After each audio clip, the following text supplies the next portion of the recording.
Have you ever had a moment so gut-wrenching, so unreal, that your brain refuses to process it?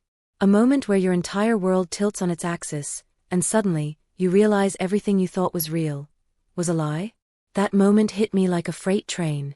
One minute, I was sipping coffee in my apartment, scrolling through my phone, and the next, my entire life came crashing down with one single text message. "Hey, isn't this Daniel?" Attached was a picture. A wedding photo. There he was. Daniel. The man I had loved, supported, and sacrificed everything for. Standing next to a woman in a white dress, smiling like he hadn't just destroyed me. The worst part? I had paid for that wedding. Every single part. I felt like the air had been sucked out of the room. My stomach twisted, my hands trembled, and a cold sweat broke out over my skin. This couldn't be real. This had to be some kind of sick joke. But it wasn't. And as I sat there, my mind spiraling into chaos, I realized something that sent a shiver down my spine. I had been played. Looking back, I should have seen the signs. But love? Love makes you blind. Or maybe just stupid. I met Daniel 3 years ago. He was everything I thought I wanted. Charming, ambitious, the kind of man who made you feel like the center of his universe. He had this way of looking at me, like I was the only woman in the room, and it made me fall hard. We moved in together after a year. Everything felt perfect. Or at least, that's what I thought. At first, it was little things. "Babe, can you cover the rent this month?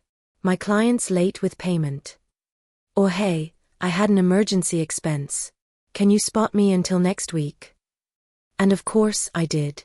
That's what you do when you love someone, right? You help. You support. You build a future together. Only, the money never seemed to balance out. Daniel was always talking about his big dreams, his business ventures, but somehow, he never had enough to cover the basics. And me? I had a good job, a stable income, so I picked up the slack.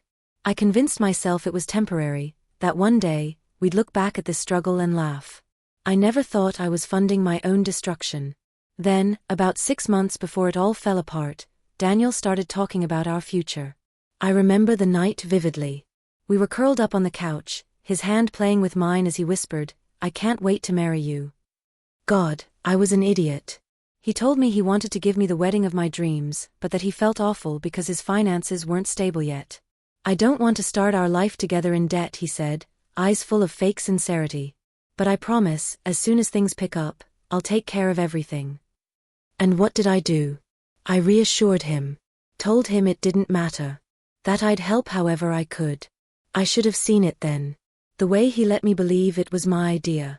The way he never outright asked for money, but somehow, I always ended up paying for everything. Before I knew it, I was covering deposits, booking venues, choosing floral arrangements.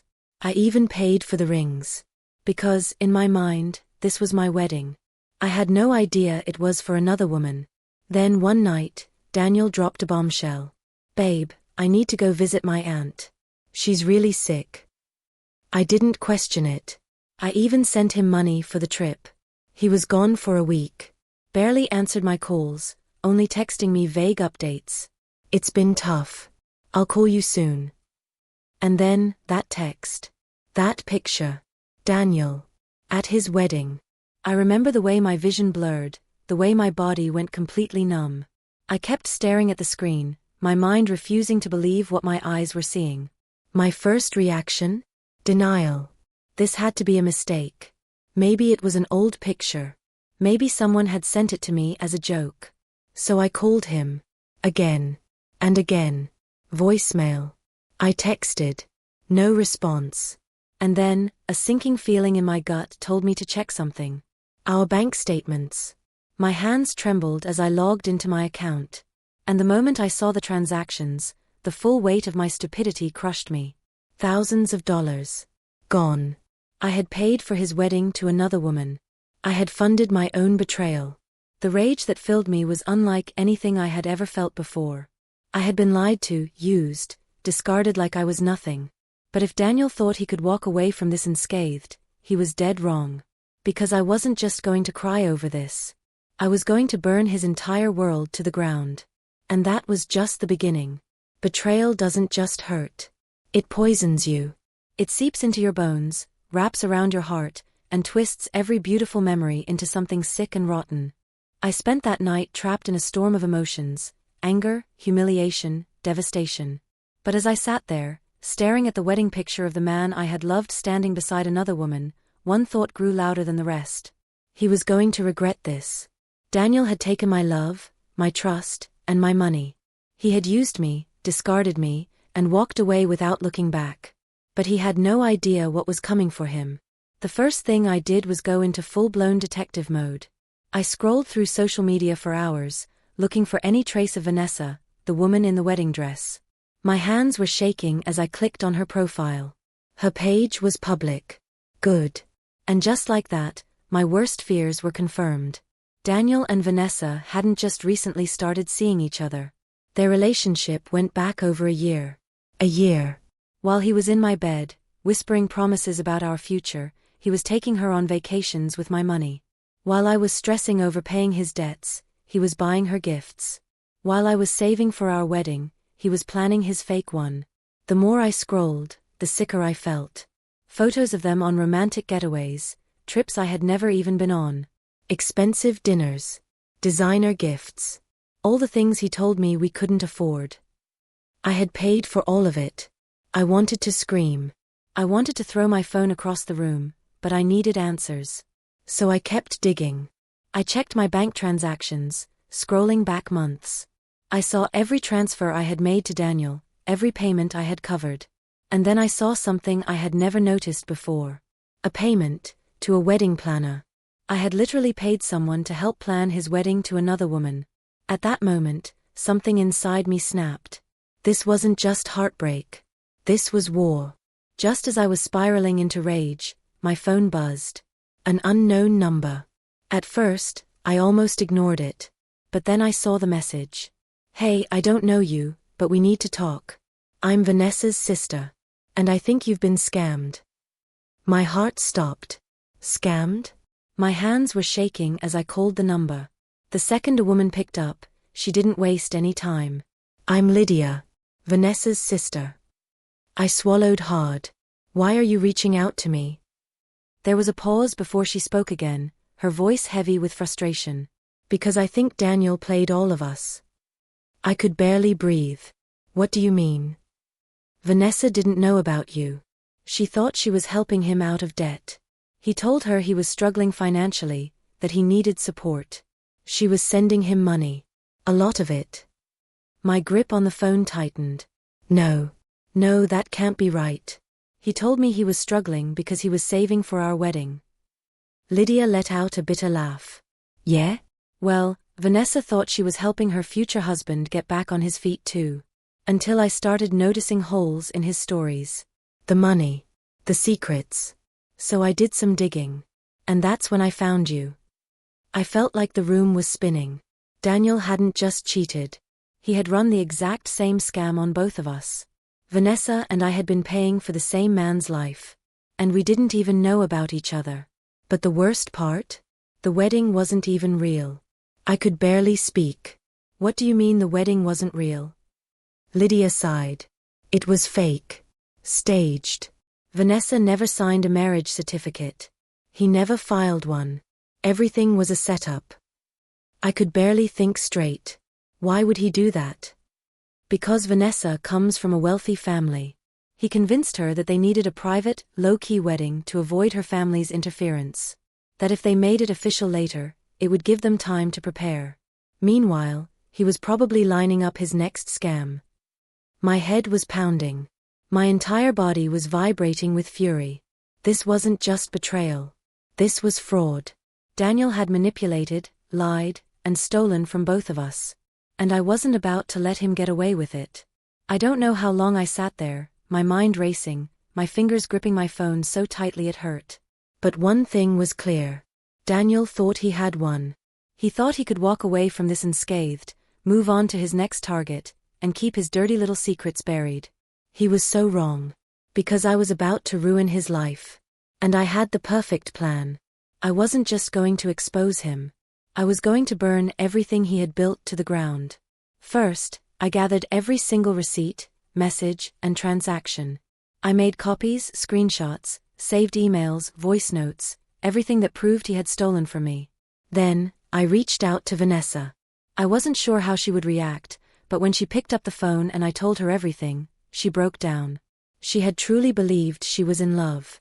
That she was starting a life with this man. And just like me, she had been nothing but a pawn in his disgusting game. She wasn't just heartbroken. She was furious. And she wanted in. Together, we were going to destroy him. The next day, I started making moves. Step 1. Public exposure. I wrote a detailed post online, exposing every single lie Daniel had ever told me. I included screenshots of our bank transactions, messages, and even pictures from our wedding planning. Then, Vanessa did the same. Within hours, our stories were being shared by hundreds of people. But that was just the beginning. Step 2. Legal action. I contacted a lawyer. I had proof that he had manipulated me into giving him money under false pretenses. That was financial fraud. Vanessa did the same. By the time Daniel finally tried to call me, it was too late. His world was already collapsing. And I was just getting started. Daniel had no idea that his empire of lies was crumbling around him. He tried to call me. My phone buzzed relentlessly, call after call, text after text. I didn't pick up. What could he possibly say? That he was sorry? That it wasn't what it looked like? That he loved me? Pathetic. Instead, I let him stew in his own fear. I knew what was coming. And when it finally hit him, it was going to destroy him. The moment Vanessa and I exposed Daniel online, his entire world exploded. His friends? They started turning on him. People he had borrowed money from started demanding answers. Even his family, the ones who had always defended him, were humiliated. His own mother called me, begging me to take the posts down. I refused. Let them all watch. Let them all see him for what he really was. A fraud. A scammer. A man who preyed on women, using love as his weapon. But here's the thing about burning someone's world down, you have to make sure they never recover. And I wasn't done yet. 2 days after our public takedown, I got a message from a stranger. You don't know me, but I know Daniel. And trust me, he's done this before. My blood ran cold. I called the number instantly. The voice on the other end? A woman. A woman just like me. Her name was Mia. And 3 years ago, Daniel had done the exact same thing to her. The same lies. The same stolen money. The same fake promises of marriage. But this time, he had actually gotten engaged to her before disappearing. He had scammed her out of thousands. And she never got her money back. Mia had tried to go after him, but Daniel vanished before she could expose him. She never found him again. Until now. Until me. Until Vanessa. Until his whole world was finally catching up to him. By now, Daniel knew he was finished. But instead of facing the consequences, he did what cowards do. He ran. I woke up one morning to find that his number was disconnected. His social media? Wiped clean. His apartment? Empty. Vanessa and I went straight to the authorities. We had proof of everything. We wanted justice. And that's when we got the biggest shock of all. Daniel wasn't just running from us. He was running because he was already wanted by the police. There were other women. Women he had scammed in different cities. Women who had already filed complaints against him. Women who had been waiting for someone like me to bring him into the light. Daniel wasn't just a liar. He was a serial con artist. And now, the hunt for him was on. They say karma always catches up. I don't know where Daniel is now. Maybe he's still running. Maybe he's found some new woman to sink his claws into. But what I do know, he will never be able to hide forever. The internet never forgets. His face, his scams, his lies, they're out there for the world to see. And the next time he tries to destroy someone's life, he'll realize that his own life is already ruined. Because once the truth is out, there's no escaping it. What would you have done? If you were me, if you had been played, betrayed, and scammed like this, how far would you go for revenge? Let me know in the comments. Because trust me, this story isn't over.